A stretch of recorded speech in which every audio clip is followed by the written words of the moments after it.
Did you know? Pikmin started off its life as a Mario tech demo. At Space World 2000, Nintendo showed off the GameCube's processing power in a tech demo titled Mario 128.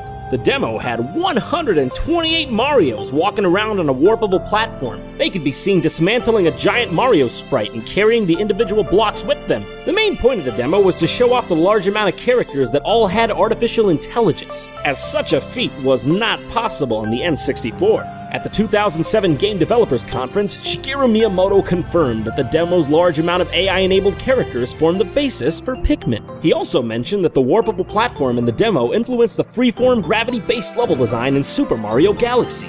Pikmin's Captain Olimar could even be a nod to the game's Mario origins, as Olimar's Japanese name is Orima, an anagram of Mario. According to Miyamoto, the entire project started after he asked his team to create a completely new game that would be nothing like a sequel to Mario. In Pikmin's early stages, it was a very different game. It was going to start with two creatures that took on the role of primitive man, and the game was called Adam and Eve. The player took on a godlike role, watching and influencing their lives. You could give them love or make them fight, and depending on your actions, it could lead to them making a nest and having children. The creatures' populations could even grow to form villages. The enemy Bulborbs in Pikmin are a relic to this stage in development. They played a similar role to that of a mammoth, and would cause trouble for the primitive inhabitants by attacking their village. Although there was an idea for seeing how many creatures could survive to be the game's goal, the developers began to question the game's theme and wondered what exactly the goal of the game would be. A change in development was driven by the desire to control a large group of characters with the newly developed GameCube C-Stick. This desire then sparked the idea of grabbing and throwing the characters around the screen. After about 18 months of development, the idea of Pikmin and the game's scale were decided. Previously, the developers had even considered making the Pikmin as big as cats, and there was no player character on screen. The new direction that formed the basis for the final game was partly chosen after the developers saw Pikmin working together to carry an object to a goal. The Pikmin were originally black, ant-like, and consisted of different sizes to distinguish amongst them. The difference in size was swapped out for a difference in color, with definable features, as Miyamoto didn't like the earlier dull designs. Some other unused ideas were managing tired Pikmin, separating individual favorite Pikmin for battles, and individual Pikmin having a life bar. The Pikmin were even planned to have free will. Some would obey you, and some would ignore you. This was removed to avoid any unnecessary frustration. Some unused textures in the game's data also revealed that Pikmin types other than yellow were going to use bomb rocks. This was presumably to give the yellow Pikmin more significance, as their higher throwing range doesn't come into play as often as, say, the red and blue Pikmin's more prominent abilities. There's also evidence suggesting Pikmin was going to have a two-player mode. There's an unused map titled Tudo 2 that was apparently meant to be the opening stage for a cooperative mode, but multiplayer wasn't added to the series until Pikmin 2. As well as unused maps, the game also has several unused models. This includes a giant model of Mario and a model titled Kuribo, the Japanese name for Goombas. The model resembles concept art for a Goomba that was meant to appear in Super Mario Sunshine called Cug. Cug does appear in Super Mario Sunshine, but it's not easily found, and it's 2D rather than a full 3D model. It can be seen by glitching the camera under the ground near the clam-style teacup rides in Pinna Park. There's also unused models for a key and a door, which are thought to be leftovers from the Mario 128 stage of development, and an early model of the game's pellets.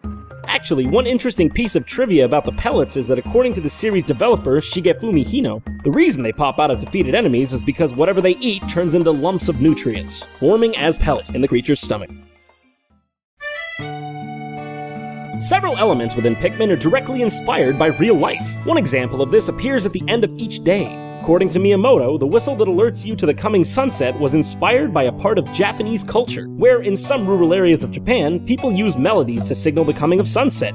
The whistle, in fact, had other inspirations. Miyamoto wanted to give the feel of a teacher rounding up students for when Olimar rounds up his Pikmin. He thought the sound would be universal and understood in all regions. Nintendo also had a unique marketing approach for Pikmin. They actually cultivated their own breed of flower. Nintendo reached an agreement with S&G Flowers USA to make the flowers available to the public. They took a species named Sutera cordata and bred it to more closely resemble the flowers of a yellow Pikmin. This new breed was dubbed Bacopa cabana and received the official name the Pikmin flower. The flower became available almost half a year after the game's North American release. Pikmin also had some interesting marketing in Japan. A song called Ai no Uta was featured in commercials for the game. The song was specifically made for Pikmin, but wasn't featured in the game itself. It released as a CD single in December 2001 and stayed in the Japanese top 10 singles chart for several weeks. The song became popular and interestingly outsold Pikmin itself in Japan. The track sold over 630,000 copies, whereas Pikmin only managed to sell around 500,000 copies. Ai no Uta was also put in Pikmin 2 in the form of an Easter egg. If you gather 20 of each type of Pikmin and put them in one spot,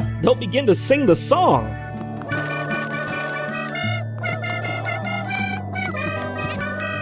That's all for today, but don't forget to subscribe to us on YouTube, follow us on Facebook and Twitter, and make sure you also check out DidYouKnowGaming.com, where we post gaming trivia every single day. If you like this video, check out our other videos. And by our, I mean them. Check out click them. I'm JonTron. Come check out my top 10, because Shane told me to put that one.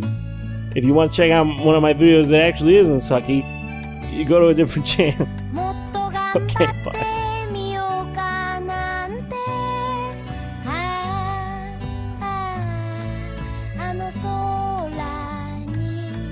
恋とか